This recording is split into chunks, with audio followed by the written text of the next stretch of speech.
In a nutshell, our Philips OLED+936 TV review, jaw-dropping.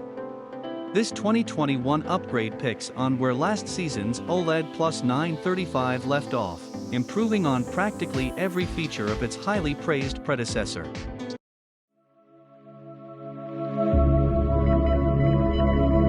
It's an OLED TV with a soundbar-like speaker system attached once again, and both pieces have been significantly enhanced, making it a very amazing all-in-one home cinema update. The OLED+936 has a dual-chip image processor behind the glass, more on that below, which allows for even smarter image adjustments, including the craftiest anti-screen burn measures we've seen to date. Good news for gamers, and a revamped audio system from Bowers and Wilkins below the glass, which delivers higher-fidelity Dolby Atmos audio. Good news for movie fans. Meanwhile, a next-generation OLED panel means it's brighter than previous Philips TVs, and it's a serious challenger to the Panasonic JZ2000 or Sony A90J, but it's considerably cheaper, and even undercuts the LG G1, which doesn't have an outstanding built-in sound system. This has the potential to derail a lot of people's high-end TV upgrade plans. The OLED+936 comes in 3 screen sizes: the petite 48-inch 48 OLED+936, the popular 55-inch 55 OLED+936, and the cinematic 65-inch 65 OLED+936, each costing roughly £1,800, £2,100, and £3,000. The 65-inch model is on our test bench. If you live in the United States and are interested, we have some terrible news for you. There is no counterpart in the United States, because Philips televisions are manufactured by a separate firm. You'll need to concentrate on the Sony A90J as a near substitute. Philips has stuffed this screen like a TGI Fridays potato. For starters, there's the panel, which in the 55-inch and 65-inch screens is LG Display's latest OLED Evo design, which creates the displays in all OLED TVs. This brand new OLED panel has increased brightness and color vibrancy. Other high-end OLED TVs, such as the LG G1, have used it before. It's worth mentioning that this higher brightness panel isn't used in the OLED+936 48-inch version because LG Display doesn't produce it in that size. Instead, it employs the same Philips 806 OLED glass as the rest of the line. That isn't to say that the OLED+936 performance is identical to that of the LG G1. It's not the glass that dictates visual characteristics, though it definitely plays a role, but the processor that determines what appears on screen, and Philips takes a different approach than its competitor. The AI intelligent dual-picture engine version of the brand's P5 CPU brings a slew of new features to the table. Ambient Intelligence is maybe the most important, at least in terms of today's viewing. This is the ability to use the TV's sensor to detect and respond to available ambient light, changing the image accordingly to retain the greatest contrast and brightness. Then there's the set's groundbreaking anti-screen burn mode, which detects static components in an image and dims them to prevent image retention. It's all very clever. This capability is available on all current Philips OLED TVs, but the dual-chip CPU allows this set to scan in a grid of 32,400 zones for static images and dim only those regions with absolute precision. The OLED 806 has 840 zones, so it will dim a small area around the static image as well. There's also a new film detection option, which allows the TV to switch between filmmaker mode and a brand new home cinema setting when it detects that you're viewing a movie, thanks to its AI detection smarts. In the menu system, you can switch between the two. This home cinema configuration gets top scores. It gives cold whites, great contrast, and a dynamic color palette, but no overt motion effects, defying standard cinema-style wisdom. I like it since it's a middle ground between filmmaker mode and Vivid's outrageous richness. The set also has 4-sided Ambilight. 3-sided Ambilight was popular for a period, which allows the entire screen to sit in a pool of pulsating light. When the screen is mounted on the wall, four-sided Ambilight is especially effective.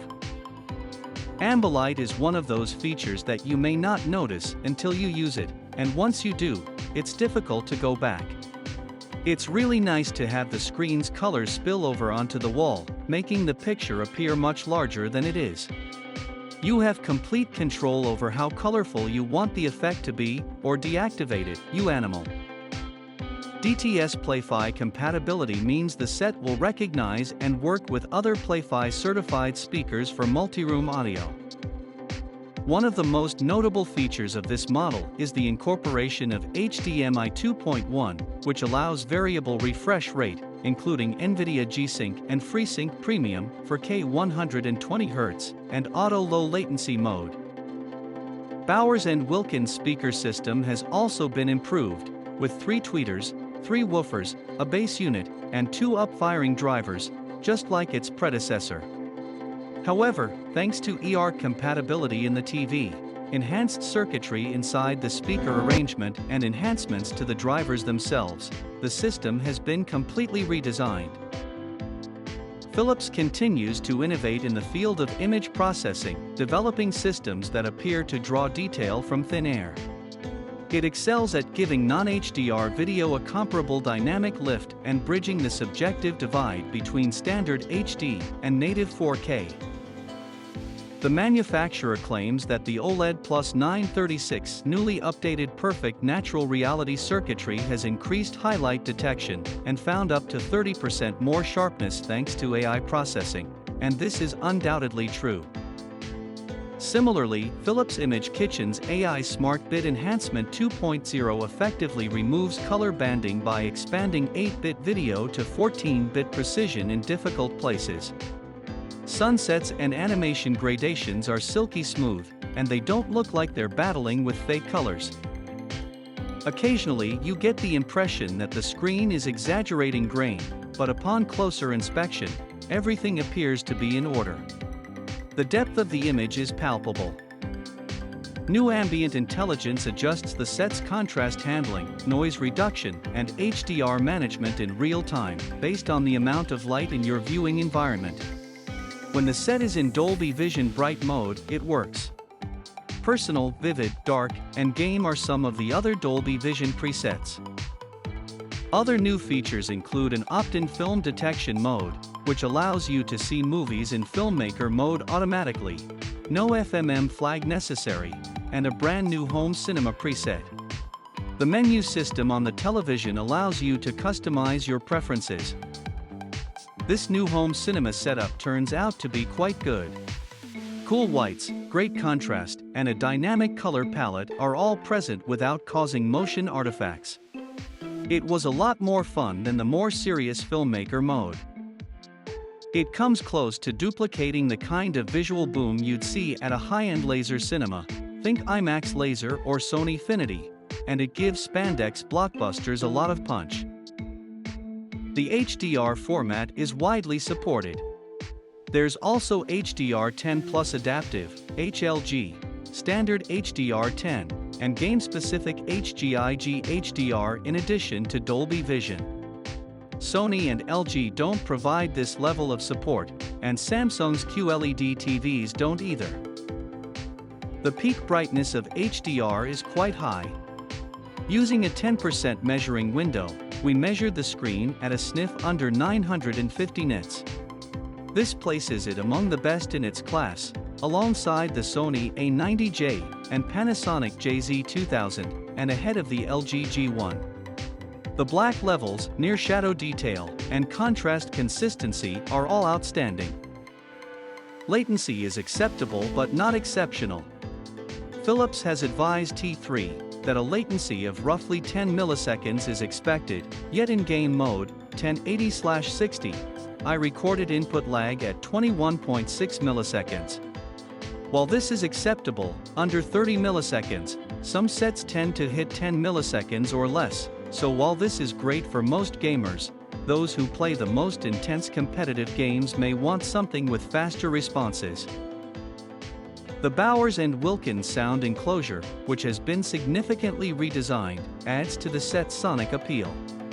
Although B&W's signature tweeter on top still reigns supreme in terms of conversation articulation, there have been major internal alterations, including component updates that have enhanced breadth and steerage. Bowers engineers modified crossover components and voice coils for the mid-range drivers, tweaked the tweeter's design, and reinforced the bass driver. They've also adjusted the upfiring Dolby Atmos driver's direction somewhat. All of these seemingly little adjustments have resulted in a significantly larger sound stage. As objects are panned across the front soundstage, there is a more pronounced sense of travel, as well as a more immersive height component. This isn't simply true in action movies, explosions rock, but it's also true in delicate atmospherics, such as background noises or natural sounds, bird songs, trees rustling, that kind of thing. The total power output is a hefty 70 W. Because the set does not easily distort, this is usable muscle. There is a subwoofer output connection if you need more power. HDMI eARC to external speakers is also supported, however most buyers of this TV will not need it.